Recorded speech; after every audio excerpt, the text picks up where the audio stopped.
નમસ્કાર. પરીક્ષા નજીક છે અને બ્લોકચેઇન શબ્દ સાંભળીને થોડું ટેન્શન થાય છે ખરું ને?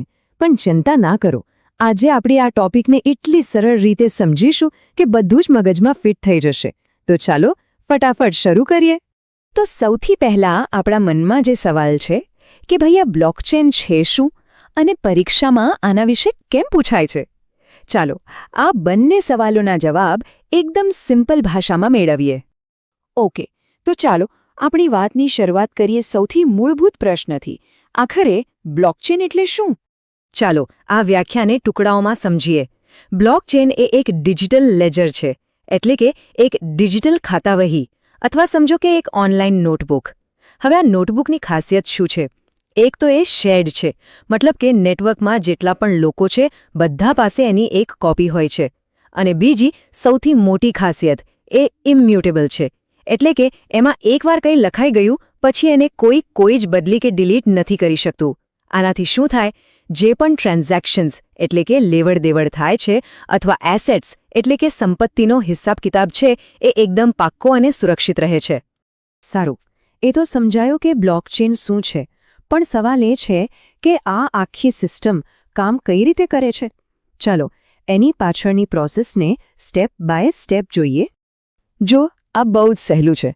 માની લો કે મારે કોઈને ઓનલાઈન પૈસા મોકલવા છે, તો સૌથી પહેલાં હું એક ટ્રાન્ઝેક્શન માટે રિક્વેસ્ટ કરું છું. જેવી રિક્વેસ્ટ કરું એટલે એ ટ્રાન્ઝેક્શનનો એક નવો બ્લોક બને છે. હવે શું થાય? આ બ્લોકને નેટવર્કમાં જેટલા પણ કમ્પ્યુટર્સ જોડાયેલા છે, જેને આપણે નોડ્સ કહીએ છીએ, એ બધાને મોકલવામાં આવે છે. આ બધા જ નોડ્સ મળીને ચેક કરે છે કે આ ટ્રાન્ઝેક્શન બરાબર છે કે નહીં, અને જ્યારે બધા હા પાડે ત્યારે જ એ બ્લોકને જૂની ચેઇનમાં કાયમ માટે જોડી દેવામાં આવે છે. બસ આટલું જ. ટ્રાન્ઝેક્શન પૂરું અને એકદમ સિક્યોર. હવે આની સૌથી મજેદાર વાત, આ જે બ્લોક્સ છે ને એ એકબીજા સાથે એક ખાસ ટેકનોલોજીથી જોડાયેલા હોય છે, જેને ક્રિપ્ટોગ્રાફિક હેશિંગ કહેવાય છે. સમજો કે દરેક બ્લોકને એના આગળના બ્લોક સાથે એક અતૂટ ડિજિટલ તાળાથી લોક કરી દીધો છે. આનાથી એક એવી મજબૂત સાંકળ એટલે કે ચેઇન બને છે જેને તોડવી કે એમાં ગડબડ કરવી લગભગ અશક્ય છે. અને બ્લોકચેનની આ જ તો સૌથી મોટી તાકાત છે, એની સિક્યોરિટી. ચાલો હવે બ્લોકચેનની એ ખાસિયતો વિશે વાત કરીએ જે તેને આટલી પાવરફુલ બનાવે છે. પરીક્ષા માટે આ પોઈન્ટ્સ ખૂબ જ અગત્યના છે, તો ધ્યાનથી સાંભળજો. હવે આ સ્લાઇડ પર ખાસ ધ્યાન આપજો. આ તફાવત તમને પરીક્ષામાં બહુ કામ લાગશે. જો એક છે સેન્ટ્રલાઇઝ્ડ સિસ્ટમ, જેમ કે કોઈ બેંક. ત્યાં બધો કંટ્રોલ એક જ જગ્યાએ હોય છે. જો એ મેઇન સર્વર બંધ થઈ ગયું તો આખી સિસ્ટમ બંધ.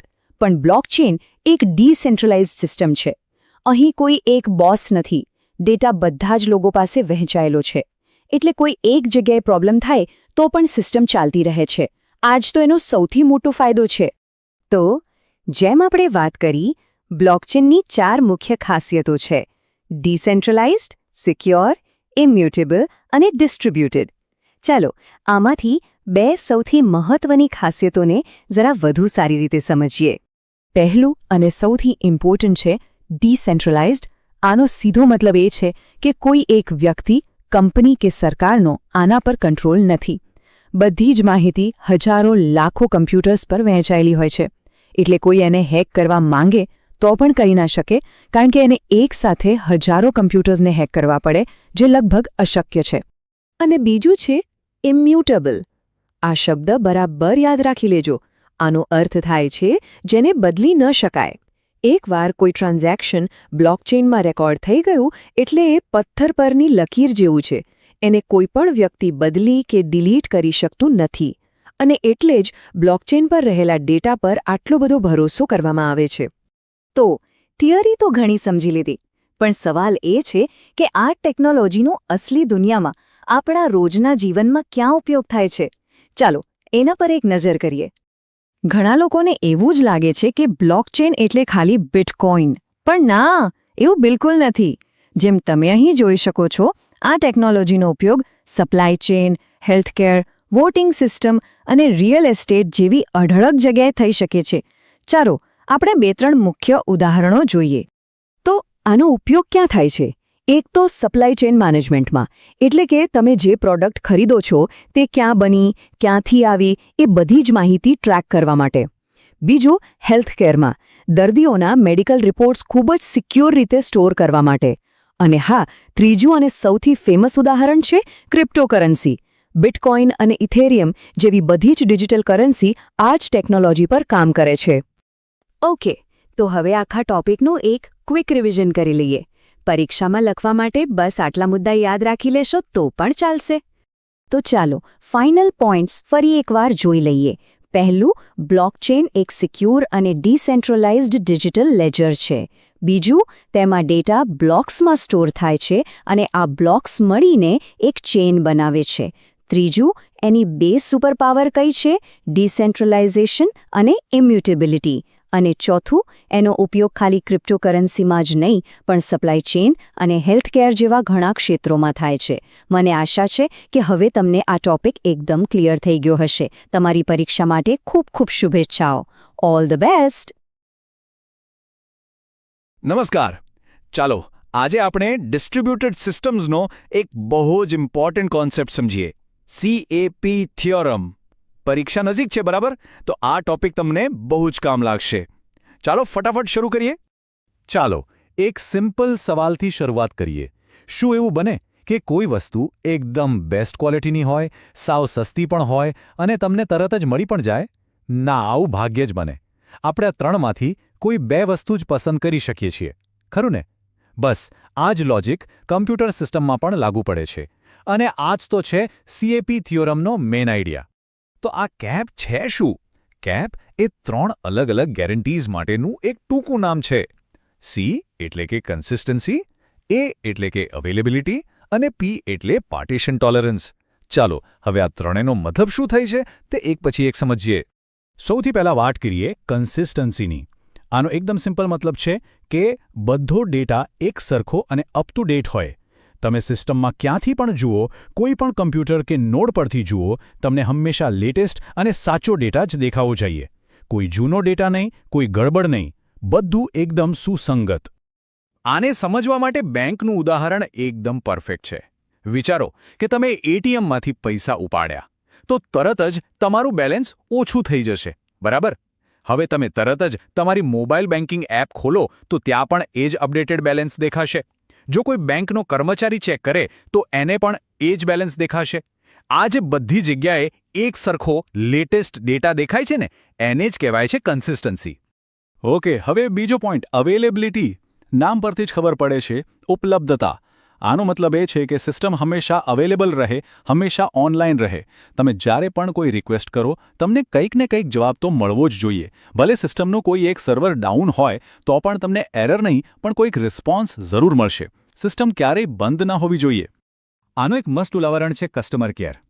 તમે કોઈ કંપનીમાં ફોન લગાવો તો કોઈક તો ઉપાડશે જ, બરાબર ને? ભલે તમને કહે કે સર 2 મિનિટ હોલ્ડ પર રહો, હું ચેક કરીને જણાવું છું, પણ જવાબ તો મળ્યો ને. ફોન એવો નથી કે લાગતો જ નથી. બસ આ જ છે અવેલેબિલિટી.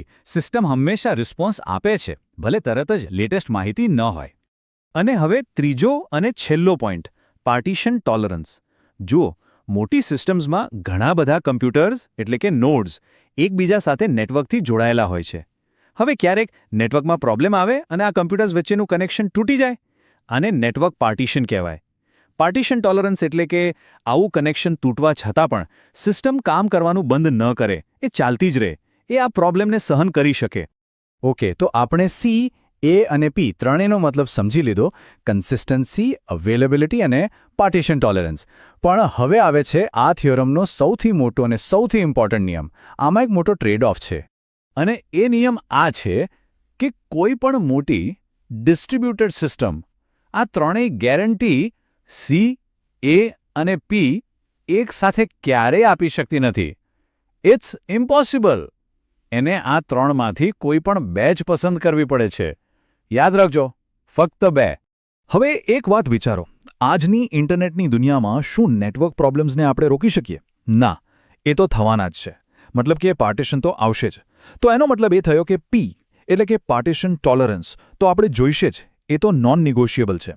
તો હવે આપણી પાસે પસંદગી શેની રહી? C અને A વચ્ચે. કાં તો આપણે સી અને પી પસંદ કરી શકીએ એટલે કે સીપી સિસ્ટમ બનાવી શકીએ અથવા એ અને પી પસંદ કરી શકીએ એટલે કે એપી સિસ્ટમ બનાવી શકીએ. તો આ સીપી અને એપી સિસ્ટમમાં શું ફરક છે? જુઓ, જે સીપી સિસ્ટમ છે એ કન્સિસ્ટન્સીને પ્રાધાન્ય આપે છે. એ કહે છે કે ડેટા હંમેશા સાચો જ હોવો જોઈએ. ભલે નેટવર્ક પ્રોબ્લેમના કારણે થોડીવાર માટે જવાબ ન આપી શકાય, પણ ખોટો ડેટા તો નહીં જ આપવાનો. બેન્કિંગ સિસ્ટમ્સ આનું ઉદાહરણ છે. અને બીજી બાજુ એપી સિસ્ટમ અવેલેબિલિટીને પ્રાધાન્ય આપે છે. એ કહે છે કે ભલે નેટવર્ક પ્રોબ્લેમના કારણે થોડો જૂનો ડેટા બતાવવો પડે, પણ સિસ્ટમ ચાલુ જ રહેવી જોઈએ, જવાબ મળવો જ જોઈએ. સોશિયલ મીડિયા ફીડ્સ આનું સારું ઉદાહરણ છે. ચાલો, તો હવે આખો રિવિઝન કરી લઈએ. પરીક્ષામાં લખવા માટે આટલા પોઈન્ટ્સ યાદ રાખશો તો બસ છે. તો ચાલો ફટાફટ યાદ કરી લઈએ. સી કન્સિસ્ટન્સી એટલે કે બધાને સરખો અને લેટેસ્ટ ડેટા મળે. એ અવેલેબિલિટી એટલે કે દરેક રિક્વેસ્ટનો કંઈક ને કંઈક જવાબ મળે. અને પી પાર્ટીશન ટોલરન્સ એટલે કે નેટવર્ક પ્રોબ્લેમ આવે તો પણ સિસ્ટમ કામ કરતી રહે. અને સૌથી મોટો નિયમ શું છે કે તમે આ ત્રણમાંથી કોઈ પણ બે જ પસંદ કરી શકો. સીપી સિસ્ટમ એટલે ડેટાની શુદ્ધતાને મહત્વ આપવું અને એપી સિસ્ટમ એટલે સિસ્ટમના અપટાઈમને મહત્વ આપવું. બસ આટલું જ. હવે એક મજાની એક્સરસાઇઝ. હવે પછી જ્યારે પણ કોઈ એપ વાપરો, જેમ કે બેન્કિંગ એપ કે પછી ઇન્સ્ટાગ્રામ કે કોઈ શોપિંગ સાઇટ, ત્યારે જરા વિચારજો કે આ સિસ્ટમ સીપી હશે કે એપી. એ લોકોએ કન્સિસ્ટન્સીને વધારે મહત્વ આપ્યું હશે કે અવેલેબિલિટીને. જો તમે આ રીતે વિચારશો તો આ કોન્સેપ્ટ તમને હંમેશા માટે યાદ રહી જશે. All the best. પરીક્ષા નજીક છે અને હેશિંગનો ટોપિક તમને ટેન્શન આપી રહ્યો છે? તો બધી ચિંતા છોડી દો. ચાલો, આજે આપણે આને એટલી સરળ રીતે સમજીએ કે પરીક્ષામાં તો શું આખી જિંદગી યાદ રહી જશે. તો સૌથી પહેલો અને મોટો સવાલ, આ હેશિંગ છે શું? ચાલો, આખી વાતને એકદમ સરળ ભાષામાં સમજીશું. ખાસ કરીને એવા પોઈન્ટ્સ પર ધ્યાન આપીશું જે પરીક્ષામાં તમને સારા માર્ક્સ અપાવી શકે. તો તૈયાર છો ને? ચાલો ત્યારે સીધી વાત કરીએ હેશિંગ શું છે તેના પર. શરૂઆત કરીશું એની એકદમ સહેલી અને યાદ રહી જાય એવી વ્યાખ્યાથી. જો એકદમ સાદા શબ્દોમાં કહું તો હેશિંગ એક એવી પ્રોસેસ છે જે કોઈ પણ સાઇઝના ડેટાને, જેને આપણે કહીશું ઇનપુટ, એને એક ફિક્સ્ડ સાઇઝના કોડમાં ફેરવી દે છે, જેને આપણે કહીશું આઉટપુટ. અને આ જે જાદુઈ કામ કરે છે ને, એને કહેવાય છે હેશ ફંક્શન. બસ આ 3 શબ્દો પકડી રાખો: ઇનપુટ, હેશ ફંક્શન અને આઉટપુટ. પણ સવાલ એ છે કે આ બધું કામ કરે છે કેવી રીતે? ચાલો એક એટલું મજેદાર ઉદાહરણ લઈએ કે તમારું બધું કન્ફ્યુઝન એક જ મિનિટમાં દૂર થઈ જશે. ચાલો એક મસ્ત કલ્પના કરીએ. વિચારો કે આપણી પાસે એક મેજિક બોક્સ છે, એક જાદુઈ બોક્સ. આ બોક્સ જ આપણું હેશ ફંક્શન છે. હવે જોઈએ કે આ બોક્સ કમાલ શું કરે છે. અહીંયા જુઓ, આપણે આપણું ડેટા એટલે કે ઇનપુટ આ બોક્સની અંદર નાખીએ છીએ. પછી બોક્સની અંદર કંઈક પ્રોસેસ થાય છે, જે આપણું હેશ ફંક્શન છે. અને બહાર શું નીકળે છે? એકદમ અલગ, એક યુનિક કોડ, જેને આપણે આઉટપુટ કહીએ છીએ. છે ને એકદમ સિમ્પલ? હવે જે પોઈન્ટ્સ આવે છે ને, એ પરીક્ષા માટે સુપર ઇમ્પોર્ટન્ટ છે. આ હેશિંગના એવા ગુણધર્મો છે જે તેને આટલું ખાસ અને પાવરફુલ બનાવે છે. ચાલો જોઈએ. પહેલું, આ વન વે ફંક્શન છે. મતલબ કે આ વન વે રોડ જેવું છે. તમે આઉટપુટમાંથી પાછા ઓરિજિનલ ડેટા પર ના જઈ શકો. બીજું, ફિક્સ્ડ લેન્થ આઉટપુટ. તમે ઇનપુટમાં એક શબ્દ નાખો કે આખી ચોપડી, આઉટપુટની લંબાઈ તો સરખી જ રહેશે. ત્રીજું છે ડિટર્મિનિસ્ટિક, એટલે કે એક જ ઇનપુટ માટે હંમેશા ઓલવેઝ એક જ આઉટપુટ મળશે. અને છેલ્લું અને સૌથી મજેદાર છે એવલાન્ચ ઇફેક્ટ. આમાં શું થાય કે જો તમે ઇનપુટમાં જરાક અમથો પણ ફેરફાર કરો ને, તો આઉટપુટ આખું ધરમૂળથી બદલાઈ જાય છે. આ સ્લાઇડ પર નજર કરો. આ જ તો જાદુ છે. આપણે ખાલી એક્ઝામમાં ઈને કેપિટલ ઈ કર્યો અને જુઓ, આઉટપુટ તો જાણે કોઈ બીજી જ દુનિયાનું છે, બિલકુલ અલગ. આ જ છે એવલાન્ચ ઇફેક્ટની તાકાત. સારું, આ બધી ટેકનિકલ વાતો તો થઈ ગઈ, પણ આનો અસલી જિંદગીમાં ઉપયોગ ક્યાં થાય છે? ચાલો હેશિંગનો સૌથી અગત્યનો અને રોજિંદા જીવનનો ઉપયોગ જોઈએ. આનું સૌથી મોટું અને બેસ્ટ ઉદાહરણ છે પાસવર્ડ સિક્યોરિટી. જી હા, આપણે જે ફેસબુક, ઇન્સ્ટાગ્રામ કે જીમેલમાં લોગિન કરીએ છીએ ને, એની પાછળ હેશિંગ જ આપણા પાસવર્ડનું રક્ષણ કરે છે. તો થાય છે શું? તમે તમારો પાસવર્ડ એન્ટર કરો છો, સિસ્ટમ તરત જ એનો એક હેશ કોડ બનાવી દે છે. અને સૌથી મહત્વની વાત, ડેટાબેઝમાં તમારો અસલી પાસવર્ડ ક્યારેય સેવ નથી થતો, ફક્ત પેલો હેશકોડ જ સેવ થાય છે. આનો ફાયદો શું?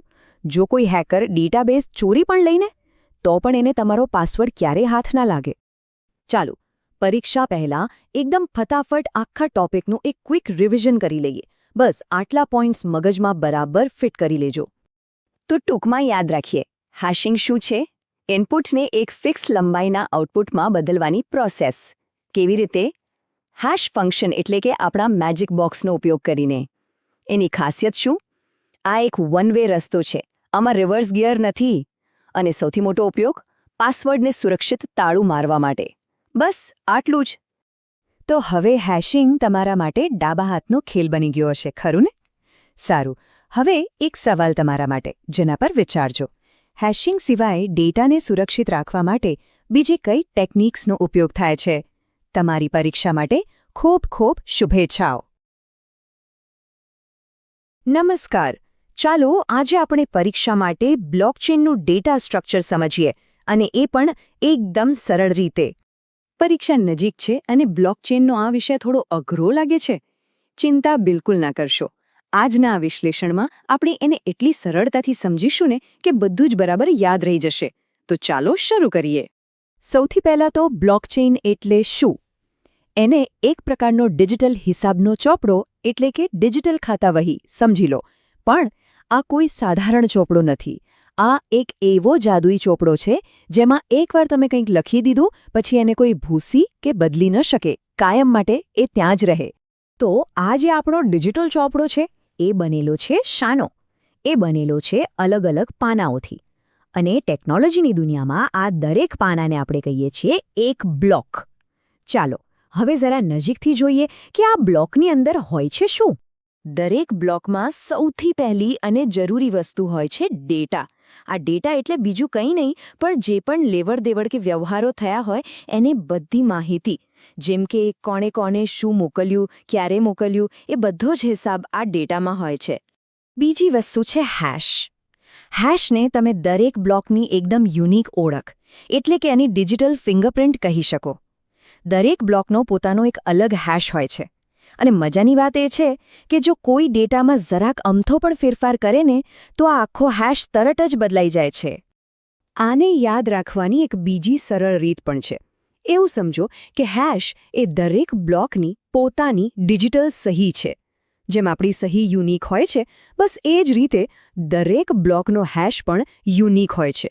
અને આ જ વસ્તુ એને સુપર સિક્યોર બનાવે છે. અને ત્રીજું અને સૌથી અગત્યનું તત્વ છે પ્રીવિયસ હેશ. આ શું છે? આ સિમ્પલી જે પાછલો બ્લોક હતો ને એના હેશની એક કોપી છે. આ એક લિંક જેવો કામ કરે છે જે વર્તમાન બ્લોકને એના આગળના બ્લોક સાથે જોડે છે. તો હવે સવાલ એ છે કે આ બધા બ્લોક્સ એકબીજા સાથે જોડાઈને એક સાંકળ કેવી રીતે બનાવે છે? વેલ, અહીં જ પ્રીવિયસ હેશનો અસલી જાદુ શરૂ થાય છે. ચાલો જોઈએ કે આ કેવી રીતે કામ કરે છે. અહીંયા આ ચિત્રને ધ્યાનથી જુઓ. બ્લોક 2ની અંદર બ્લોક 1નો હેશ પ્રીવિયસ હેશ તરીકે સેવ થયેલો છે. એવી જ રીતે બ્લોક 3ની અંદર બ્લોક 2નો હેશ છે. હવે વિચારો, જો કોઈ બ્લોક 2માં છેડછાડ કરવાનો પ્રયત્ન કરે તો શું થશે? તરત જ બ્લોક 2નો હેશ બદલાઈ જશે, પણ બ્લોક 3 પાસે તો બ્લોક 2નો જૂનો હેશ છે. એટલે તરત જ આખી સિસ્ટમને ખબર પડી જશે કે કંઈક ગડબડ છે અને સાંકળ ત્યાં જ તૂટી જશે. છે ને કમાલની સિક્યોરિટી? તો આ જ કારણ છે આ હેશ અને પ્રીવિયસ હેશની સ્માર્ટ ડિઝાઇનને લીધે બ્લોકચેન ખૂબ જ સુરક્ષિત છે. અને એટલે જ એને ઇમ્યુટેબલ કહેવાય છે. ઇમ્યુટેબલ એટલે એવું કે જેમાં એકવાર માહિતી ઉમેરાઈ ગઈ પછી એને બદલી ન શકાય. પરીક્ષા માટે આ શબ્દ ખાસ યાદ રાખજો, ઇમ્યુટેબલ. દરેક સાંકળની એક શરૂઆત હોય છે, ખરું ને? તો બ્લોકચેનની આ લાંબી સાંકળમાં જે સૌથી પહેલો બ્લોક હોય છે એને એક સ્પેશિયલ નામ આપવામાં આવ્યું છે. આ પહેલા બ્લોકને જેનેસિસ બ્લોક કહેવામાં આવે છે. એ આખી સાંકળનો પાયો છે. હવે તમે જ વિચારો, જો એ પહેલો બ્લોક હોય તો એની આગળ કોઈ બ્લોક હોઈ શકે? ના, બિલકુલ નહીં. બસ એટલા માટે જેનેસિસ બ્લોક પાસે કોઈ પ્રીવિયસ હેશ હોતો નથી. તેની કિંમત સામાન્ય રીતે 0 અથવા ખાલી હોય છે. બહુ સરસ. હવે આપણે લગભગ બધું જ સમજી લીધું છે. ચાલો પરીક્ષા પહેલા એકદમ ફટાફટ આખા ટોપિકનું પુનરાવર્તન કરી લઈએ. આ મુખ્ય મુદ્દાઓ છે જે તમારે ખાસ યાદ રાખવાના છે. ચાલો મારી સાથે ઝડપથી યાદ કરો. બ્લોક એટલે વ્યવહારોનો સમૂહ, ચેન એટલે બ્લોક્સની સુરક્ષિત સાંકળ, હેશ એટલે બ્લોકની યુનિક ઓળખ, પ્રીવિયસ હેશ એટલે પાછલા બ્લોક સાથેની લિંક અને છેલ્લે જેનેસિસ બ્લોક એટલે બ્લોકચેનનો સૌથી પહેલો બ્લોક. બસ આટલું યાદ રાખી લો એટલે બ્લોકચેનના ડેટા સ્ટ્રક્ચરનો કોન્સેપ્ટ એકદમ ક્લિયર. પરીક્ષા માટે ખૂબ ખૂબ શુભેચ્છાઓ. નમસ્કાર. ચાલો પરીક્ષાની તૈયારીમાં મદદ માટે ભેગા મળીએ. આજે આપણે એક એવો ટોપિક સમજીશું જે સાંભળવામાં થોડો અઘરો લાગે છે પણ ખરેખર છે બહુ જ સહેલો. બ્લોકચેનના મુખ્ય ઘટકો. આપણે આને એટલી સરળ ભાષામાં સમજીશું ને કે પરીક્ષામાં બધું ફટાફટ યાદ આવી જશે. ચાલો એક સવાલથી શરૂ કરીએ. જરા વિચારો, કોઈ બેંક નહીં, કોઈ પેમેન્ટ એપ નહીં, એના વગર એક જગ્યાએથી બીજી જગ્યાએ પૈસા મોકલવા હોય તો? અને એ પણ પાછી પૂરી ગેરંટી સાથે કે પૈસા એકદમ સિક્યોરલી પહોંચી જશે. આ કઈ રીતે થાય? તમને જાણીને નવાઈ લાગશે, પણ આ જ સવાલનો જવાબ છે બ્લોકચેન ટેકનોલોજી. તો સૌથી પહેલા એ જ સમજીએ કે આખરે આ બ્લોકચેન છે શું? બ્લોકચેનને સમજવા માટે કલ્પના કરો એક ડિજિટલ નોટબુકની. પણ આ કોઈ સામાન્ય નોટબુક નથી. આ નોટબુક કોઈ એક વ્યક્તિ પાસે નથી હોતી, પણ નેટવર્કમાં જોડાયેલા હજારો લાખો કમ્પ્યુટર્સ પાસે એની એક કોપી હોય છે. અને આ જ તો એની સૌથી મોટી તાકાત છે. મતલબ કે એ ડિસેન્ટ્રલાઇઝ છે. કોઈ એક જણ એને કંટ્રોલ ના કરી શકે. એ ખૂબ જ સિક્યોર છે અને એમાં એકવાર જે લખાઈ ગયું એને કોઈ દિવસ બદલી ના શકાય. એને જ કહેવાય ઇમ્યુટેબલ. બસ આના કારણે જ આખી સિસ્ટમ પર ભરોસો ટકી રહે છે. તો સવાલ એ છે કે આ અજબ ગજબની ડિજિટલ નોટબુક બને છે કેવી રીતે? એના પાયામાં બે જ મુખ્ય વસ્તુઓ છે: ટ્રાન્ઝેક્શન અને બ્લોક. ચાલો આ બંને શું છે એ સમજીએ. ટ્રાન્ઝેક્શન એટલે શું? એકદમ સાદી ભાષામાં, આપણી ડિજિટલ નોટબુકમાં કરેલી કોઈ પણ એન્ટ્રી. બસ આટલું જ. આ એન્ટ્રી કોઈ પણ માહિતીની હોઈ શકે. દાખલા તરીકે, રામે શ્યામને 10 રૂપિયા મોકલ્યા, અથવા તો કોઈ પ્રોપર્ટીના ડોક્યુમેન્ટ્સ. બ્લોકચેન પર જે પણ થાય છે એ બધું એક ટ્રાન્ઝેક્શન છે. ઓકે, તો હવે જ્યારે આવા ઘણા બધા ટ્રાન્ઝેક્શન્સ ભેગા થાય છે ત્યારે એ બધાને એક ગ્રુપમાં, સમજો કે એક બોક્સમાં પેક કરી દેવામાં આવે છે. આ ગ્રુપને જ કહેવાય છે બ્લોક. જો ટ્રાન્ઝેક્શન એ નોટબુકની એક લાઇન છે તો બ્લોક એ નોટબુકનું આખું પેજ છે જેના પર ઘણી બધી લાઈનો લખેલી છે. અહીંયા આખી પ્રોસેસ કેટલી સિમ્પલ છે એ જુઓ. સૌથી પહેલાં એક ટ્રાન્ઝેક્શન થયું. પછી એ ટ્રાન્ઝેક્શનને બીજા ઘણા બધા ટ્રાન્ઝેક્શન સાથે ભેગા કરીને એક નવો બ્લોક બનાવવામાં આવ્યો. અને છેલ્લે આ નવો સવો બ્લોક આખા નેટવર્ક પર મોકલી દેવામાં આવે છે, જેથી દરેક જણ પોતાની ડિજિટલ નોટબુકને અપડેટ કરી શકે. સારું, બ્લોક શું છે એ તો સમજાઈ ગયું, પણ આ ટેકનોલોજીનું નામ તો બ્લોકચેન છે, બરાબર? મતલબ કે બ્લોક્સની એક ચેન, એટલે કે સાંકળ. તો આ બ્લોક્સ એકબીજા સાથે જોડાઈને એક મજબૂત સાંકળ બનાવે કેવી રીતે? અહીંયા જ એન્ટ્રી થાય છે એક જાદુઈ વસ્તુની, જેને કહેવાય છે હેશ. હેશને તમે દરેક બ્લોકની એક યુનિક ડિજિટલ ફિંગરપ્રિન્ટ સમજી શકો છો. જેમ આપણી ફિંગરપ્રિન્ટ કોઈ બીજા જેવી નથી હોતી, એમ જ દરેક બ્લોકનો હેશ પણ એકદમ યુનિક હોય છે. અને એની સૌથી મોટી ખાસિયત એ છે કે જો કોઈ બ્લોકની અંદરની માહિતીમાં એક સાવ નાનકડો ફેરફાર પણ કરે ને તો આખો હેશ તરત જ બદલાઈ જાય છે. આ જ વસ્તુ છે જે બ્લોકચેનને ટેમ્પર પ્રૂફ બનાવે છે, એટલે કે એની સાથે કોઈ છેડછાડ નથી કરી શકતું. અને હવે જુઓ આખી સિસ્ટમ કેટલી સ્માર્ટ છે. દરેક નવો બ્લોક જે બને છે એ પોતાની માહિતી તો રાખે જ છે, પણ સાથે સાથે પોતાનાથી આગળવાળા બ્લોકનો હેશ પણ પોતાની અંદર સ્ટોર કરી લે છે. આનાથી એક મજબૂત ચેન બની જાય છે. હવે વિચારો, કોઈ હોશિયાર માણસ વચ્ચેના કોઈ બ્લોકને બદલવાની કોશિશ કરે તો? જેવો એ બદલશે એનો હેશ બદલાઈ જશે, અને એના કારણે એના પછીના બધા જ બ્લોક્સ ખોટા સાબિત થશે, કારણ કે એમની પાસે તો જૂનો હેશ હતો. આખી ચેન તૂટી જશે અને આ ગરબડ તરત જ આખા નેટવર્કમાં પકડાઈ જશે. કોઈ ચાન્સ જ નથી છેતરપિંડીનો. ઓકે, તો આપણે ડિજિટલ નોટબુક જોઈ, એના પેજ એટલે કે બ્લોક્સ જોયા, અને એને જોડતી ચેન એટલે કે હેશ પણ જોયું. પણ આ બધું મેનેજ કોણ કરે છે? આ નોટબુકની કોપી કોણ સાચવે છે? નવા પેજ કોણ ઉમેરે છે? વેલ, આ કામ કરે છે નેટવર્કના નોડ્સ અને માઇનર્સ. આ બંને વચ્ચેનો તફાવત બરાબર સમજી લેજો, પરીક્ષા માટે બહુ જ ઇમ્પોર્ટન્ટ છે.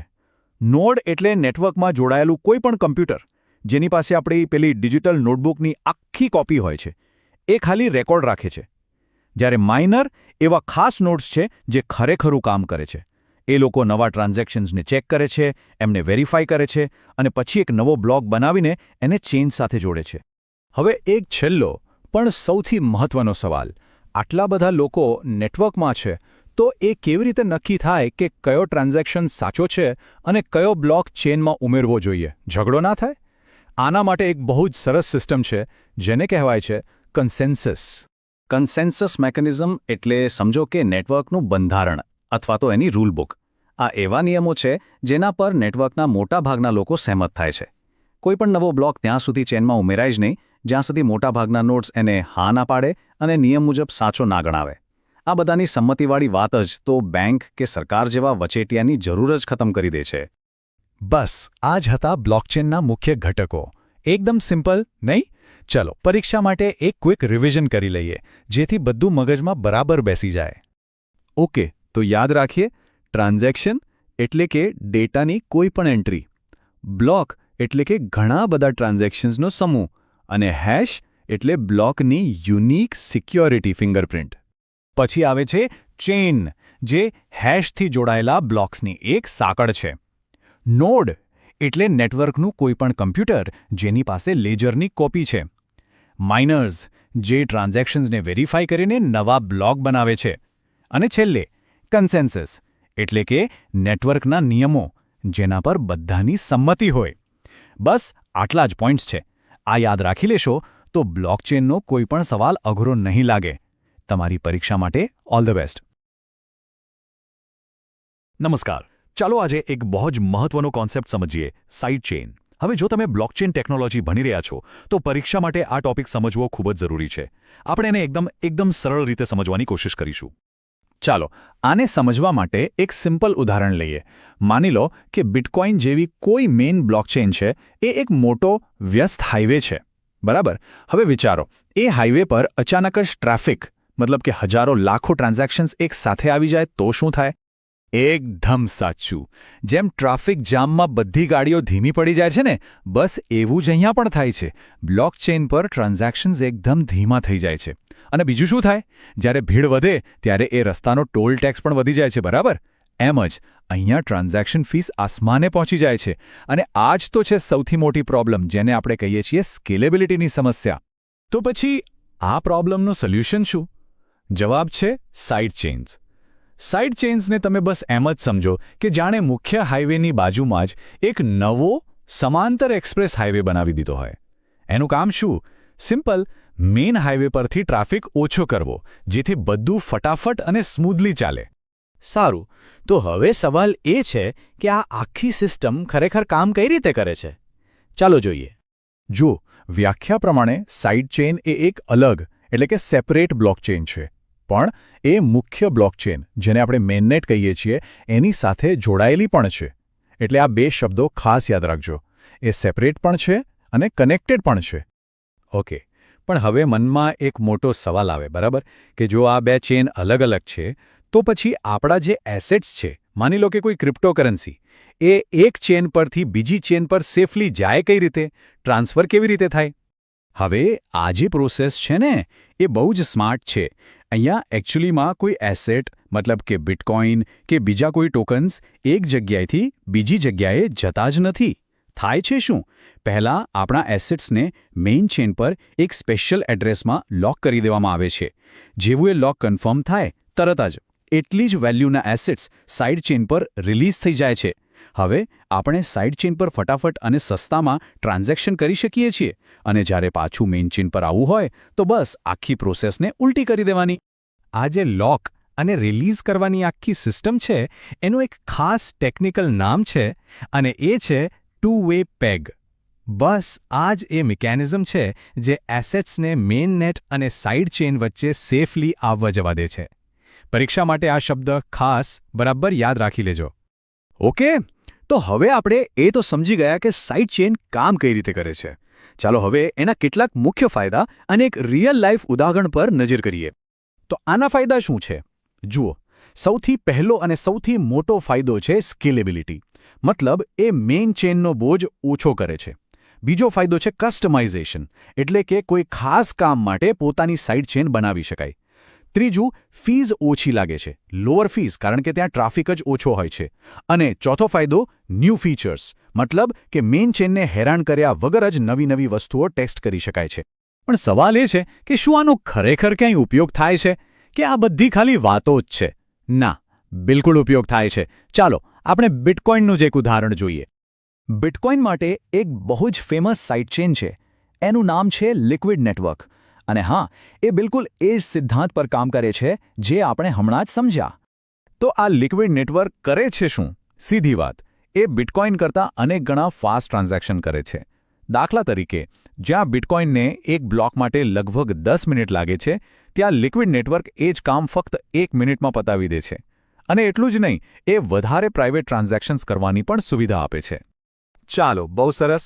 હવે આપણે આખા ટોપિકનું એક ક્વિક રિવિઝન કરી લઈએ, ખાસ કરીને પરીક્ષા માટે જે મુદ્દાઓ યાદ રાખવાના છે એ.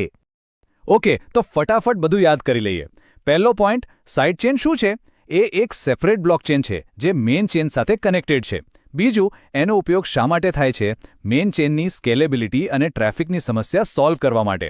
ત્રીજું, એ કામ કેવી રીતે કરે છે? ટુ વે પેગ મિકેનિઝમથી. ચોથું, આ ટુ વે પેગ શું છે? એ મેઇન ચેન પર એસેટ્સને લોક કરીને સાઇડ ચેન પર રિલીઝ કરે છે અને એનાથી ઉલટું. અને છેલ્લે, રિયલ ઉદાહરણ, બિટકોઇનનો લિક્વિડ નેટવર્ક, ફાસ્ટ ટ્રાન્ઝેક્શન્સ માટે.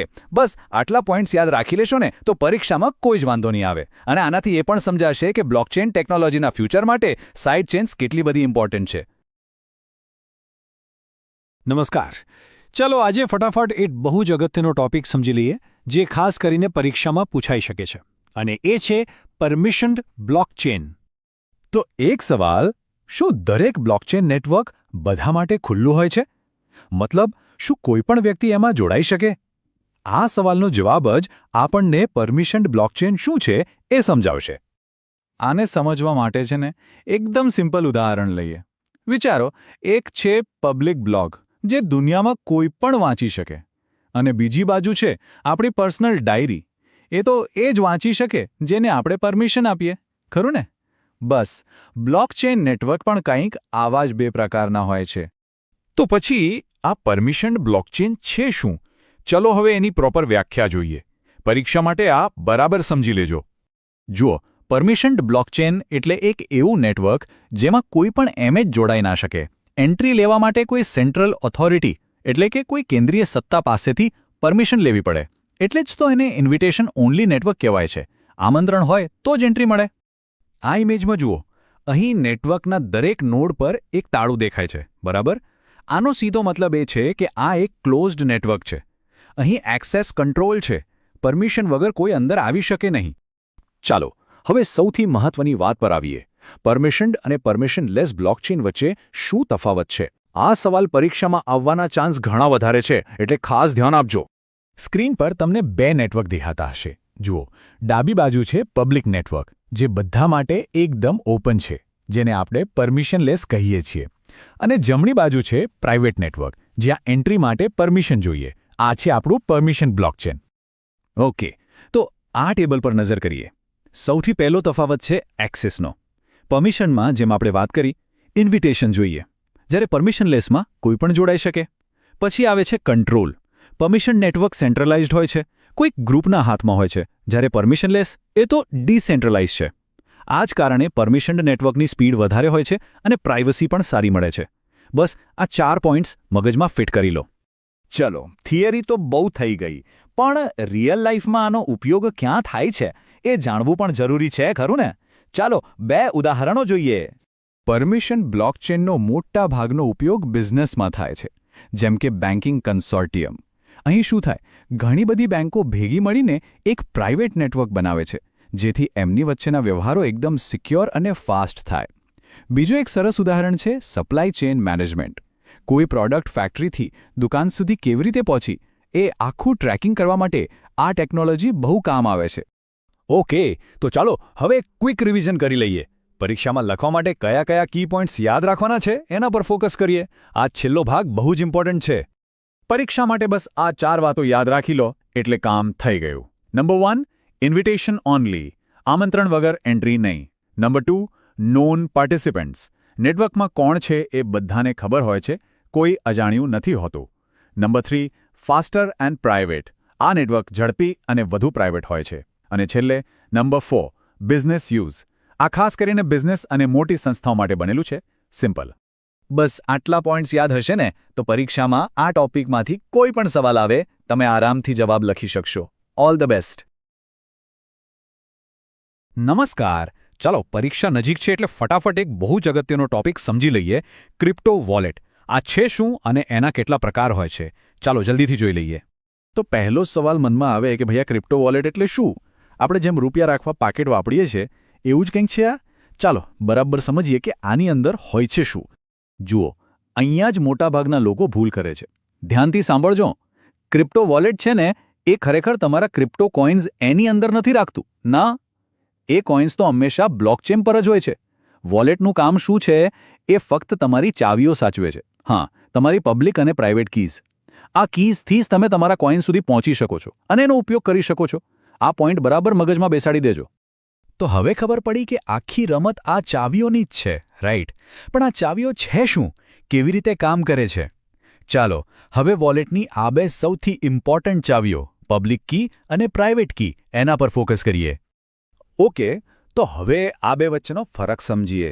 બહુ સહેલું છે. પબ્લિક કી છે ને એને સમજો તમારો બેંકનો અકાઉન્ટ નંબર. કોઈને તમને પૈસા મોકલવા હોય તો તમે શું આપો? અકાઉન્ટ નંબર, બરોબર ને? બસ એ જ રીતે કોઈને ક્રિપ્ટો મોકલવા હોય તો એમને તમારી પબ્લિક કી આપવાની. હવે વાત કરીએ પ્રાઇવેટ કીની. આ તમારો સિક્રેટ પાસવર્ડ છે. સમજો કે તમારો એટીએમ પિન. એનાથી જ તમે પૈસા મોકલી શકો. એટલે કોઈને પણ આપવાની નથી. જો હજી પણ કન્ફ્યુઝન હોય તો આનાથી સહેલો દાખલો નથી. પબ્લિક કી એટલે તમારું ઈમેલ એડ્રેસ. તમે ગમે તેને આપી શકો છો જેથી એ તમને ઈમેલ કરી શકે છે, બરાબર? અને પ્રાઇવેટ કી એ છે તમારા ઈમેલનો પાસવર્ડ. હવે વિચારો, જો પાસવર્ડ કોઈના હાથમાં આવી જાય તો શું થાય? એ તમારા બધા ઈમેલ જોઈ શકે, તમારા વતી કોઈને પણ ઈમેલ મોકલી શકે. બસ એક્ઝેક્ટલી આવું જ ક્રિપ્ટોમાં થાય. એટલે પ્રાઇવેટ કી ક્યારેય કોઈને પણ નહીં આપવાની. ચાલો, તો હવે કીઝ શું છે એ તો બરાબર સમજાઈ ગયું. હવે જોઈએ કે આ કીઝને સાચવવા માટે જે વોલેટ્સ હોય છે એના મુખ્ય પ્રકાર કયા કયા છે. મેઇનલી એને બે કેટેગરીમાં ડિવાઇડ કરી શકાય. આ બંને વચ્ચેનો જે મેઇન ફરક છે ને એ છે ઇન્ટરનેટ કનેક્ટિવિટી. નામ પરથી જ ખ્યાલ આવી જશે. હોટ વોલેટ્સ એ હંમેશા ઇન્ટરનેટ સાથે કનેક્ટેડ રહે છે. એટલે એ વાપરવામાં બહુ સહેલા અને ફાસ્ટ હોય છે. પણ ઇન્ટરનેટ પર છે એટલે હેકિંગનો રિસ્ક પણ વધારે. બીજી બાજુ છે કોલ્ડ વોલેટ્સ. આ ટોટલી ઓફલાઈન હોય છે, ઇન્ટરનેટથી દૂર. એટલે સિક્યોરિટીના મામલે તો બેસ્ટ છે, પણ રોજબરોજના ટ્રાન્ઝેક્શન માટે થોડા અઘરા પડે. ઓકે, હવે થોડા ઉદાહરણ જોઈએ એટલે એકદમ ક્લિયર થઈ જશે. તમારા મોબાઈલમાં જે એપ્સ હોય છે ને, જેમ કે કોઈ ક્રિપ્ટો એપ, એ છે મોબાઈલ વોલેટ્સ અને હોટ વોલેટ કહેવાય. એવી જ રીતે કોમ્પ્યુટર પરનું સોફ્ટવેર એ ડેસ્કટોપ વોલેટ, એ પણ હોટ વોલેટ. હવે આવીએ કોલ્ડ વોલેટ્સ પર. તમે પેન ડ્રાઈવ જેવા ડિવાઇસ જોયા હશે, એને કહેવાય હાર્ડવેર વોલેટ્સ. અને હા, પેપર વોલેટ્સ પણ હોય છે, જેમાં તમારી કીઝ બસ એક કાગળ પર પ્રિન્ટ કરેલી હોય. આ બંને કોલ્ડ વોલેટના ઉદાહરણ છે. ચાલો હવે ફાઇનલ રિવિઝન. પરીક્ષા માટે આટલું યાદ રાખી લેશો એટલે બસ આખા ચેપ્ટરનો સાર આમાં આવી જશે. ઓકે, તો 3 પોઈન્ટ્સ જે ભૂલવાના જ નથી. નંબર 1, વોલેટમાં કોઇન્સ નથી હોતા. શું હોય છે? કીઝ, પબ્લિક અને private keys. Number 2, public key એટલે આપણો એડ્રેસ જે કોઈને પણ આપી શકાય. પ્રાઇવેટ કી એટલે આપણો પાસવર્ડ જે કોઈને પણ નહીં આપવાનો. અને નંબર 3, હોટ વોલેટ્સ એટલે રોજનો વપરાશ અને કોલ્ડ વોલેટ્સ એટલે લાંબા સમયની સેફટી. બસ આ 3 વાક્યો યાદ રાખી લો, આખો ટોપિક ક્લિયર. અને છેલ્લે એક સવાલ. ચાલો જોઈએ કેટલું યાદ રહ્યું. હોટ અને કોલ્ડ વોલેટ વચ્ચેનો મુખ્ય તફાવત એક શબ્દમાં કહેવો હોય તો શું કહેશો? વિચારો. જવાબ છે ઇન્ટરનેટ. બસ આટલું જ. એક ઓનલાઈન છે, બીજું ઓફલાઈન. મને ખાતરી છે કે આટલું સમજ્યા પછી પરીક્ષામાં કોઈ તકલીફ નહીં પડે. ચાલો આજે આપણે એક એવો વિષય સમજીએ જે પરીક્ષા માટે ખૂબ જ જરૂરી છે, કન્સેન્સસ મિકેનિઝમ. હવે આ નામ સાંભળીને થોડું ટેકનિકલ લાગે, પણ ચિંતા ન કરતા, આપણે એને એકદમ સાદી સરળ ભાષામાં સમજીશું. સારું, તો આને સમજવા માટે છે ને એક સિમ્પલ સવાલથી શરૂઆત કરીએ. જરા વિચારો, લોકોનું એક ગ્રુપ છે, પણ એમાં કોઈ લીડર જ નથી. તો એ ગ્રુપ કોઈ નિર્ણય પર કેવી રીતે પહોંચશે? બધા એક વાત પર સહમત કેવી રીતે થશે? ચાલો એક ઉદાહરણ લઈએ. માની લો કે કેટલાક મિત્રો ફિલ્મ જોવાનું નક્કી કરી રહ્યા છે. હવે કોઈને એક્શન ફિલ્મ જોવી છે, કોઈને કોમેડી. તો પછી એ લોકો એવી કઈ રીત શોધશે, એકદમ નિષ્પક્ષ રીત, જેનાથી બધા એક નિર્ણય પર આવી શકે? અને બસ આ જે સમસ્યા છે ને, એ આપણને આપણા મુખ્ય વિષય પર લાવે છે, કન્સેન્સસ, એટલે કે સર્વસંમતિ. તો આવી સર્વસંમતિની જરૂર ક્યાં પડે? ખાસ કરીને એવી સિસ્ટમમાં જ્યાં કોઈ એક બોસ કે કોઈ સેન્ટ્રલ ઓથોરિટી ન હોય જે ફાઇનલ નિર્ણય લઈ શકે. અહીંયા જુઓ, ડાબી બાજુ છે સેન્ટ્રલાઇઝ્ડ સિસ્ટમ, જેમ કે આપણી બેંક, બધો કંટ્રોલ એક જ જગ્યાએ. અને જમણી બાજુ છે ડિસેન્ટ્રલાઇઝ સિસ્ટમ, જેનું સૌથી મોટું ઉદાહરણ છે બ્લોકચેન. અહીંયા કંટ્રોલ કોઈ એક પાસે નથી, પણ ઘણા બધા લોકો વચ્ચે વહેંચાયેલો છે. આ નેટવર્કમાં જોડાયેલા દરેક કમ્પ્યુટરને નોડ કહેવાય છે, અને અહીંયા કોઈ બોસ નથી. અને જ્યારે કોઈ બોસ ન હોય ત્યારે નેટવર્કના દરેક સભ્ય, એટલે કે દરેક નોડ, એ સાથે મળીને નક્કી કરવું પડે છે કે કયો ડેટા સાચો છે અને કયો ખોટો. બસ આ જ તો સૌથી મોટો પડકાર છે. તો પછી આ પડકારનું સમાધાન શું? એ જ સમાધાન છે કન્સેન્સસ મિકેનિઝમ. ચાલો હવે બરાબર સમજીએ કે આ આખિર છે શું. જુઓ, એકદમ સરળ શબ્દોમાં કહીએ ને તો કન્સેન્સસ મિકેનિઝમ એ નિયમોની એક ચોપડી જેવું છે, એક રૂલ બુક, જે બ્લોકચેન જેવા ડિસેન્ટ્રલાઇઝ્ડ નેટવર્કને કોઈપણ વાત પર એકમત થવામાં મદદ કરે છે, અને એ પણ એકદમ નિષ્પક્ષ અને સુરક્ષિત રીતે. આના મુખ્યત્વે 3 ધ્યેય હોય છે. પહેલું, અગ્રીમેન્ટ, એટલે કે નેટવર્કમાં રહેલા બધા જ એક જ વાત પર સહમત થાય. બીજું, સિક્યોરિટી, જેથી કોઈ બહારથી આવીને નેટવર્ક સાથે છેડા ન કરી શકે. અને ત્રીજું, જો સૌથી મહત્વનું છે, ડિસેન્ટ્રલાઇઝેશન, એટલે કે પાવર કોઈ એકના હાથમાં ન રહે. ચાલો હવે કન્સેન્સસ મિકેનિઝમના સૌથી પ્રખ્યાત પ્રકારની વાત કરીએ. પહેલો છે પ્રૂફ ઓફ વર્ક, જેને આપણે ટૂંકમાં POW કહીએ છીએ. બિટકોઇન આનો જ ઉપયોગ કરે છે. આને આપણે સખત મહેનતનો નિયમ કહી શકીએ. અહીંયા શું થાય કે જે લોકો નેટવર્કમાં ભાગ લે છે, જેમને માઇનર્સ કહેવાય છે, એ બધા એક ખૂબ જ અઘરો ગણિતનો કોયડો ઉકેલવા માટે હરીફાઈ કરે છે. અને આ કોયડો ઉકેલવા માટે ખૂબ શક્તિશાળી કમ્પ્યુટર્સ જોઈએ. જે કોઈ માઇનર્સ સૌથી પહેલાં એ કોયડો ઉકેલી લે, બસ એને જ નવો બ્લોક ઉમેરવાનો હક મળે છે. તો આખી પ્રક્રિયા કંઈક આ રીતે ચાલે છે. માઇનર્સ એક જટિલ ગાણિતિક કોયડો ઉકેલવા માટે સ્પર્ધા કરે છે. જે સૌથી પહેલાં જીતે છે એ નવા ટ્રાન્ઝેક્શનને વેલિડેટ કરે છે, એટલે કે ચકાસે છે, અને પછી એ નવા બ્લોકને ચેઇનમાં જોડી દે છે. અને આ બધી મહેનતના બદલામાં એ વિજેતાને ઇનામ મળે છે, જેમ કે નવા બિટકોઇન્સ. હવે આપણે બીજા મુખ્ય પ્રકાર પર આવીએ, જેનું નામ છે પ્રૂફ ઓફ સ્ટેક, એટલે કે POS. આ POWનો એક સારો વિકલ્પ માનવામાં આવે છે. આને રોકાણનો નિયમ કહી શકાય. અહીંયા મહેનતની નહીં પણ રોકાણની વાત છે. જે વ્યક્તિએ નેટવર્કમાં પોતાના વધુ સિક્કા રોક્યા હોય, એટલે કે સ્ટેક પર લગાવ્યા હોય, તેને નવો બ્લોક બનાવવાની તક મળવાની શક્યતા વધી જાય છે. ટૂંકમાં, જેનો જેટલો મોટો હિસ્સો, એના ચાન્સ એટલા વધારે. POSમાં જે ભાગ લે છે એમને વેલિડેટર્સ કહેવાય છે. એ લોકો પોતાના સિક્કાને સ્ટેક તરીકે લોક કરી દે છે. પછી સિસ્ટમ કોઈ એક વેલિડેટરને રેન્ડમલી પસંદ કરે છે નવો બ્લોક બનાવવા માટે. અને આની સૌથી મોટી ખાસિયત એ છે કે આમાં POWની સરખામણીમાં ખૂબ જ ઓછી વીજળી વપરાય છે. ઓકે, હવે આ તફાવત પર ખાસ ધ્યાન આપજો. પરીક્ષા માટે આ બહુ જ અગત્યનું છે. તો POWમાં જીતવા માટે કોયડો ઉકેલવો પડે, જ્યારે POSમાં બધો આધાર રોકાણ એટલે કે સ્ટેક પર છે. POWમાં ભાગ લેનાર માઇનર્સ કહેવાય, POSમાં વેલિડેટર્સ. ઊર્જાનો વપરાશ, આ સૌથી મોટો તફાવત છે. POWમાં ખૂબ જ વધારે, POSમાં ખૂબ જ ઓછો. અને ઉદાહરણ તરીકે, બિટકોઇન POW વાપરે છે, જ્યારે ઇથિરિયમ હવે POS પર કામ કરે છે. ચાલો તો પરીક્ષા પહેલાં એકદમ ફટાફટ આખા વિષયનું પુનરાવર્તન કરી લઈએ, જેથી બધું બરાબર યાદ રહી જાય. પહેલો મુદ્દો, કન્સેન્સસ મિકેનિઝમ શું છે? એક ડિસેન્ટ્રલાઇઝ્ડ નેટવર્ક માટે એક નિયમ પુસ્તિકા છે. એનું કામ શું છે? કોઈ બોસ વગર જ સુરક્ષા અને સર્વસંમતિ જાળવવાનું. બસ આટલું જ. બીજું, પ્રૂફ ઓફ વર્ક એટલે કે POW. મુખ્ય શબ્દ યાદ રાખવાનો, સખત મહેનત. ભાગ લેનાર માઇનસ. ફાયદો ખૂબ જ સુરક્ષિત, ગેરફાયદો બહુ બધી વીજળી વાપરે છે. અને ઉદાહરણ બિટકોઇન. અને ત્રીજું પ્રૂફ ઓફ સ્ટેક એટલે કે POS. મુખ્ય શબ્દ રોકાણ, ભાગ લેનાર વેલિડેટર્સ. સૌથી મોટો ફાયદો ખૂબ જ ઓછી ઊર્જા વાપરે છે એટલે કે એનર્જી એફિશિયન્ટ છે. અને ઉદાહરણ ઇથિરિયમ. અને અંતે એક વિચારવા જેવો પ્રશ્ન: ભારતના ડિજિટલ ભવિષ્ય માટે આ બેમાંથી કઈ પદ્ધતિ વધુ સારી સાબિત થઈ શકે? POW જેવી મજબૂત સુરક્ષા કે પછી POS જેવી કાર્યક્ષમતા? આના પર જરૂર વિચાર કરજો. આશા છે કે આ સમજૂતીથી પરીક્ષામાં ચોક્કસ મદદ મળશે. આભાર. નમસ્કાર મિત્રો, ચાલો આજે ફટાફટ સમજી લઈએ બ્લોકચેનનો એક બહુ જ ઇમ્પોર્ટન્ટ ટોપિક, બ્લોકચેન ફોર્કિંગ. પરીક્ષા નજીક છે એટલે આપણે એને એકદમ સરળ રીતે સમજીશું, જેથી એક જ વારમાં બધું યાદ રહી જાય. હવે સૌથી પહેલો સવાલ જે મગજમાં આવે એ છે કે જો બ્લોકચેનને ઇમ્યુટેબલ એટલે કે જેને બદલી ન શકાય એવી કહેવાય છે, તો પછી એને અપડેટ કરવાની જરૂર જ કેમ પડે? બરાબર ને? તો જુઓ, એનું કારણ બહુ સિમ્પલ છે. કોઈપણ સોફ્ટવેરની જેમ જ બ્લોકચેનને પણ ટાઈમ ટુ ટાઈમ બહેતર બનાવવું પડે.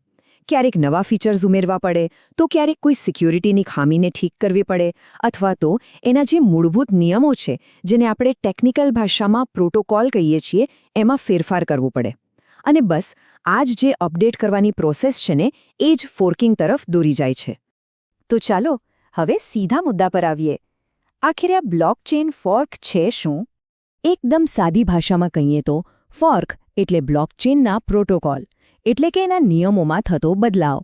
આને સમજવાનો સૌથી સહેલો રસ્તો છે રસ્તાના ફાંટાનું ઉદાહરણ. વિચારો કે આપણે એક હાઈવે પર જઈ રહ્યા છીએ અને અચાનક એ રસ્તો બે ભાગમાં વહેંચાઈ જાય છે. બસ એક્ઝેક્ટલી આવું જ બ્લોકચેનમાં થાય છે. જ્યારે નિયમો બદલાય ત્યારે ચેનમાંથી એક નવો રસ્તો, એક નવી શાખા ફૂટે છે. આ જે ડાયવર્ઝન થયું એને જ કહેવાય છે ફોર્ક. ઓકે, હવે જે ટોપિક આવે છે એ પરીક્ષા માટે સુપર ઇમ્પોર્ટન્ટ છે, એટલે કે ફોર્કના મુખ્ય પ્રકારો. આમ તો ફોર્ક ઘણા પ્રકારના હોય છે, પણ મુખ્યત્વે બે છે જે આપણને ખાસ સમજવાના છે. અને એ બે પ્રકાર છે હાર્ડ ફોર્ક અને સોફ્ટ ફોર્ક. નામ પરથી જ થોડો આઈડિયા આવી જશે. આ બંને વચ્ચેનો જે મૂળભૂત તફાવત છે ને, એ એક જ શબ્દ પર ટકેલો છે: સુસંગતતા, અથવા કહો કે કમ્પેટિબિલિટી. ચાલો જોઈએ કે આનો મતલબ શું થાય છે. પહેલા સમજીએ સોફ્ટ ફોર્ક. યાદ રાખજો, સોફ્ટ ફોર્ક એટલે બેકવર્ડ કમ્પેટેબલ અપગ્રેડ. બેકવર્ડ કમ્પેટેબલનો મતલબ શું? બહુ સહેલું છે. એનો મતલબ એ કે જે જૂના નોડ્સ છે, એટલે કે નેટવર્ક સાથે જોડાયેલા જે જૂના કમ્પ્યુટર્સ છે, એ જો નવા સોફ્ટવેર પર અપડેટ ન પણ થયા હોય તો પણ ચાલશે. એ લોકો નેટવર્કમાં ભાગ લઈ શકે છે. નવા નિયમો એટલા સોફ્ટ હોય છે કે જૂના નિયમોને ખોટા નથી પાડતા. ટૂંકમાં જૂના અને નવા બંને સાથે મળીને કામ કરી શકે છે. હવે વાત કરીએ હાર્ડ ફોર્કની. આ સોફ્ટ ફોર્કથી એકદમ ઉલટું છે. Hard fork non backward compatible હોય છે. અહીંયા જે નવા નિયમો બને છે એ એટલા કડક અને અલગ હોય છે કે જૂના નિયમો સાથે એને બિલકુલ બનતું નથી.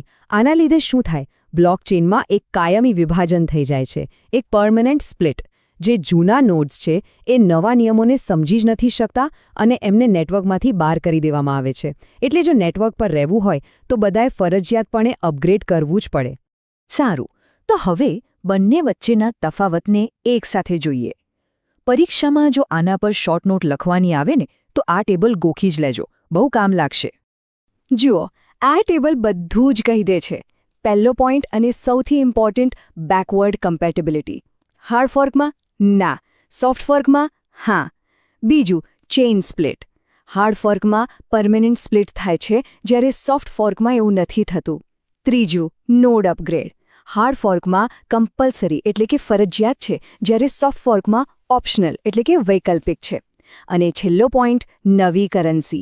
હાર્ડ ફોર્કમાં મોટાભાગે એક નવી કરન્સી બની જાય છે, પણ સોફ્ટ ફોર્કમાં નેવર, ક્યારેય નહીં. ઓકે, થિયરી તો સમજી લીધી, પણ આ બધું અસલી દુનિયામાં કેવું દેખાય?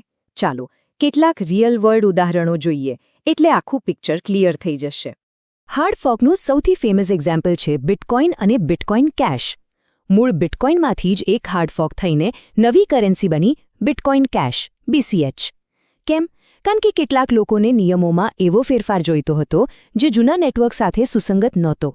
એટલે ચેઇન સ્પ્લિટ થઈ ગઈ.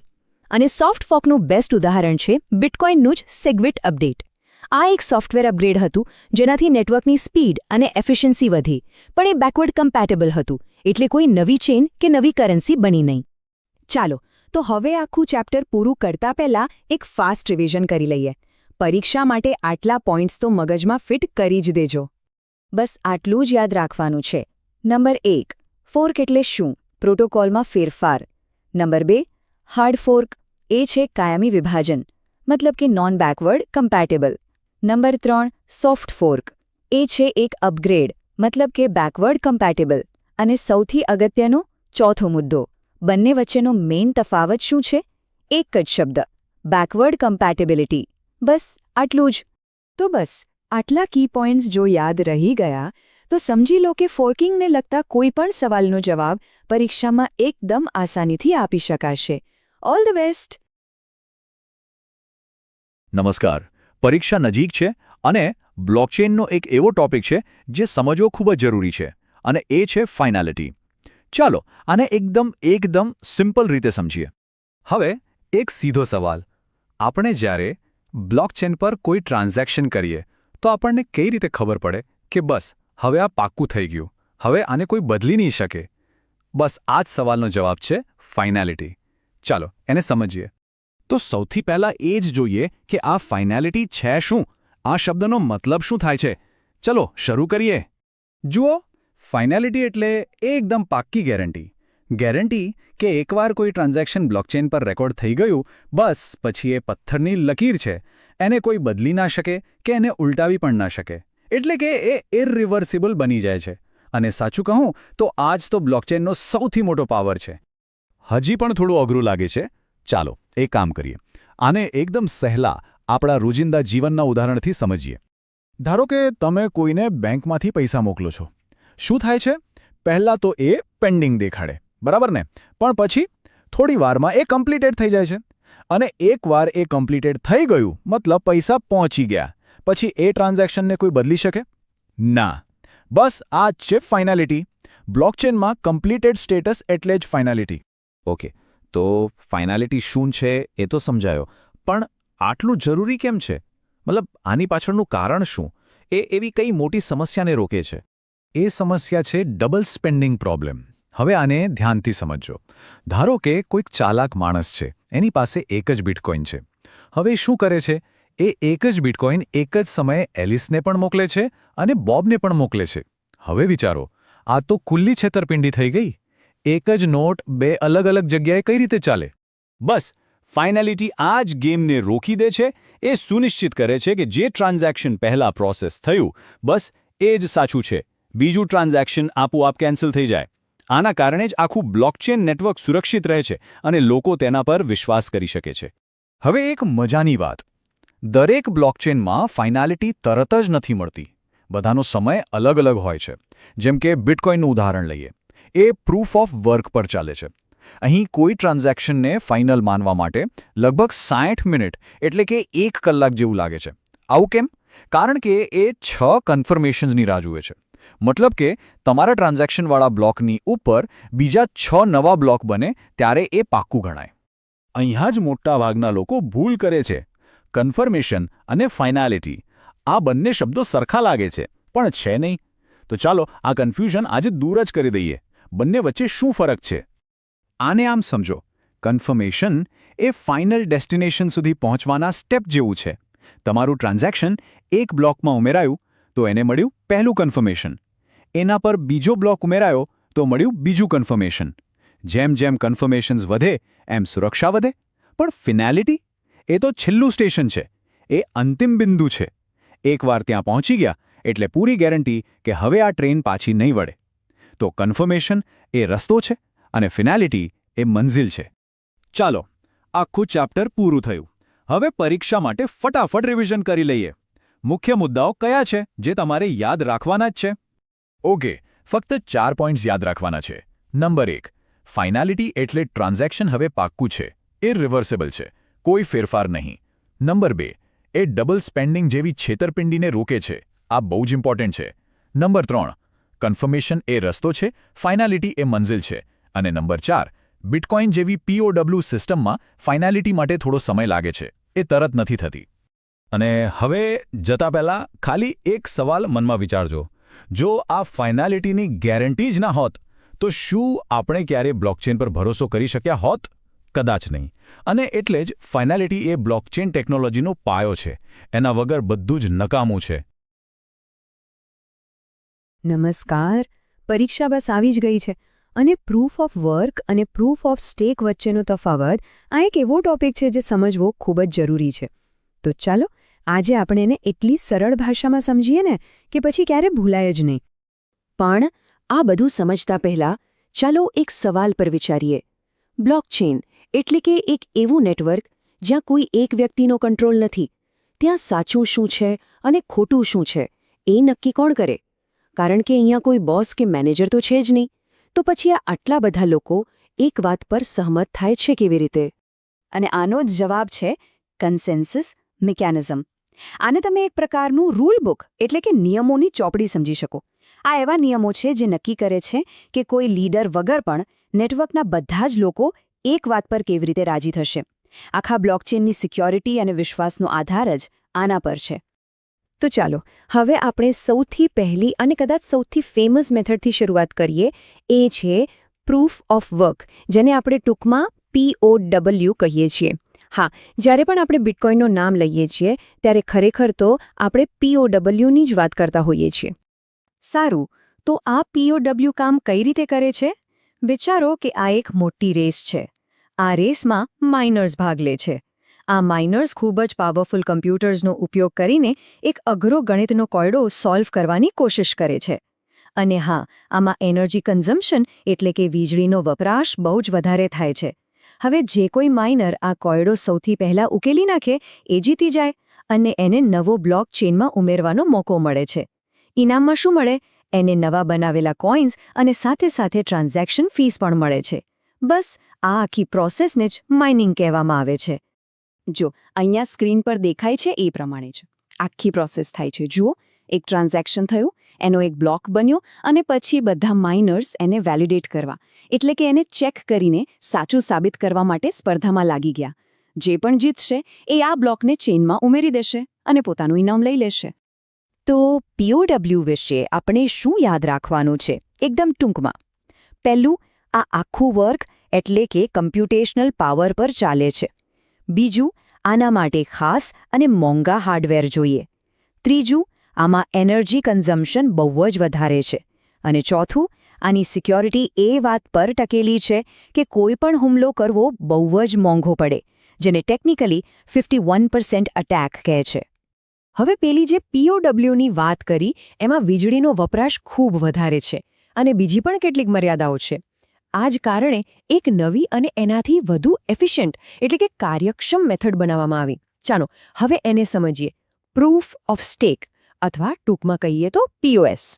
પ્રૂફનો જે મેઇન આઈડિયા છે ને એ બહુ જ સિમ્પલ છે. અહીંયા નિર્ણય લેવા માટે કમ્પ્યુટિંગ પાવરની જરૂર નથી, પણ એ સ્ટેકની જરૂર છે. સ્ટેક એટલે શું? એટલે કે નેટવર્કમાં કોઈની પાસે કેટલા કોઇન્સ છે એના આધારે નિર્ણય થાય છે.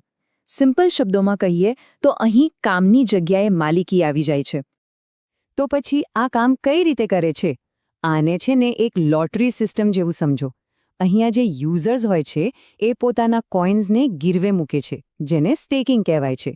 જે આવો કરે એ બની જાય વેલિડેટર્સ. પછી એક એલ્ગોરિધમ નક્કી કરે છે કે આમાંથી કયો વેલિડેટર આગળનો બ્લોક બનાવશે. હવે મજાની વાત એ છે કે જેની પાસે જેટલા વધારે કોઇન સ્ટેક પર મૂકેલા હોય એની પસંદ થવાની શક્યતા એટલી જ વધી જાય છે, જાણે કે એમણે વધુ લોટરી ટિકિટ ખરીદી હોય. અને જે વેલિડેટર જીતે છે એને ઇનામમાં ટ્રાન્ઝેક્શન ફીસ મળે છે. બરાબર. તો હવે આપણે POW અને POS બંનેને સમજી લીધા છે. તો હવે આવીએ પરીક્ષા માટેના સૌથી ઇમ્પોર્ટન્ટ પાર્ટ પર. આ બંને વચ્ચેના મુખ્ય તફાવતો શું છે? ચાલો આ ટેબલને એકદમ ધ્યાનથી જોઈએ. પહેલો પોઈન્ટ, બ્લોક કેવી રીતે બને. POWમાં માઇનર્સ કોયડો સોલ્વ કરવા માટે રેસ લગાવે છે, જ્યારે POSમાં વેલિડેટરની પસંદગી એના સ્ટેકના આધારે થાય છે. બીજું, ઇનામમાં શું મળે? પીઓડબ્લ્યુમાં નવા કોઇન્સ અને ફીસ બંને મળે છે, જ્યારે પીઓએસમાં માત્ર ટ્રાન્ઝેક્શન ફીસ. હવે સૌથી મોટો તફાવત એનર્જી યુઝ. પીઓડબ્લ્યુમાં તો બહુ જ વધારે, જ્યારે પીઓએસમાં એકદમ ઓછી. હાર્ડવેરની વાત કરીએ ને તો પીઓડબ્લ્યુ માટે મોંઘા અને સ્પેશિયલ હાર્ડવેર જોઈએ, જ્યારે પીઓએસ માટે તો એક સામાન્ય સર્વર પણ ચાલી જાય. અને છેલ્લે સિક્યોરિટી. પીઓડબ્લ્યુમાં હુમલા માટે નેટવર્કની 51% કમ્પ્યુટિંગ પાવર જોઈએ, જ્યારે પીઓએસમાં 51% ક્રિપ્ટોકરન્સી જોઈએ, જે ખરીદવી લગભગ અશક્ય જેવી વાત છે.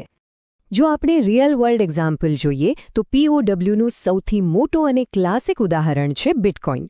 બીજી બાજુ પીઓએસની વાત કરીએ તો ઇથેરિયમ જેવી મોટી સિસ્ટમ જે પહેલાં પીઓડબ્લ્યુ પર જ ચાલતી હતી એ પણ હવે પીઓએસ પર આવી ગઈ છે. એ સિવાય કાર્ડાનો પણ પીઓએસનો જ ઉપયોગ કરે છે. ચાલો તો હવે પરીક્ષા પહેલા એકદમ ફટાફટ રિવિઝન કરી લઈએ. બસ આટલા મુદ્દા યાદ રાખી લેશો ને એટલે પરીક્ષામાં જવાબ લખવાનું કામ એકદમ સહેલું થઈ જશે. બસ આટલું યાદ રાખવાનું છે. પીઓડબ્લ્યુ એટલે માઇનિંગ. શું વપરાય? Computing power. એનર્જી ખૂબ વધારે. ઉદાહરણ બિટકોઇન. હવે પીઓએસ. પીઓએસ એટલે સ્ટેકિંગ. શું વપરાય? Coin ownership. એનર્જી ખૂબ ઓછી. ઉદાહરણ ઇથેરિયમ. અને છેલ્લો અને સૌથી અગત્યનો પોઈન્ટ, પીઓડબ્લ્યુમાં માઇનર્સને નવા કોઇન્સ મળે છે, જ્યારે પીઓએસમાં વેલિડેટર્સને સિર્ફ ટ્રાન્ઝેક્શન ફીઝ મળે છે. બસ આટલું જ. તો આ હતી પીઓડબ્લ્યુ અને પીઓએસ વચ્ચેની સરળ સરખામણી. હવે જતા પહેલા એક સવાલ. ભવિષ્યમાં બ્લોકચેન માટે કઈ પદ્ધતિ વધુ સારી સાબિત થશે અને શા માટે? આના પર જરૂર વિચારજો. આપણે ફરી મળીશું.